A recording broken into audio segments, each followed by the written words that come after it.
তুমি কি ভাবছো আমি কষ্ট পাচ্ছি? এই যে তুমি ফোন করো না, তুমি মেসেজ করো না, কি ভাবছো আমি তোমার জন্য অপেক্ষা করে বসে থাকি? তবে তুমি ভুল, আমি একদমই তা করি না। এই যে তুমি প্রতিদিন সকালে অনলাইনে থাকো, কি ভাবছো আমি লক্ষ্য করি না তোমায়? একদমই না। এই তো ফেসবুক খুলে দেখলাম তুমি জাস্ট 5 মিনিট আগে অনলাইন ছিলে, কি ভাবছো এটা দেখে আমি কষ্ট পাচ্ছি? আমার বুকের ভেতরটা দুমড়ে মুচড়ে উঠল? একদমই না। এতে বরং ভালোই হলো, আমি নিশ্চিত হলাম তুমি আমাকে ভুলে গেছো চিরতরে। আমিও আর আশা করব না তুমি কোনোদিনও ফিরে আসবে বলে। না, আমাদের বিচ্ছেদ হয়নি, যোগাযোগটা বন্ধ হয়েছে মাত্র।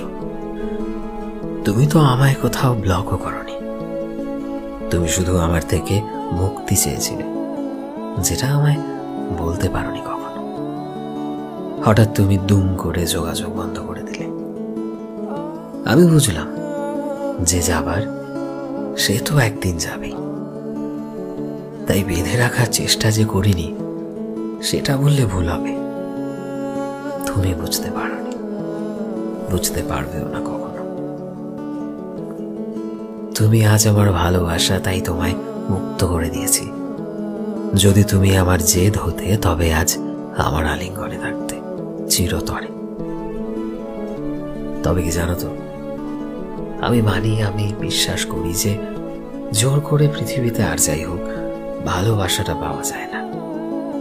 তাই আমি তোমায় জোর করিনি।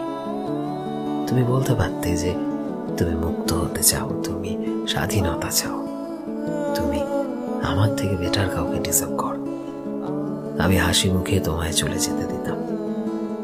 এরকম দুম করে কিছু না বলে, কথা বন্ধ না করলেই পারতে।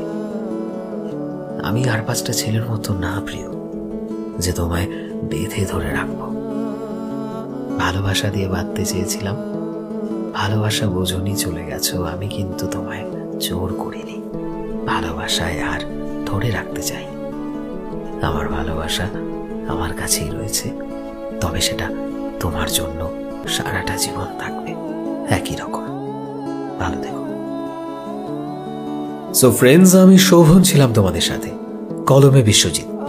ভিডিওটি কেমন লাগলো অবশ্যই কমেন্টে জানিও। এই মুহূর্তে তুমি যদি আমাদের ফেসবুকে দেখে থাকো, তবে প্লিজ আমাদের পেজটিকে ফলো করে দিও। চ্যানেলে নতুন হলে প্লিজ চ্যানেলটিকে সাবস্ক্রাইব করে দিও। আর যারা অলরেডি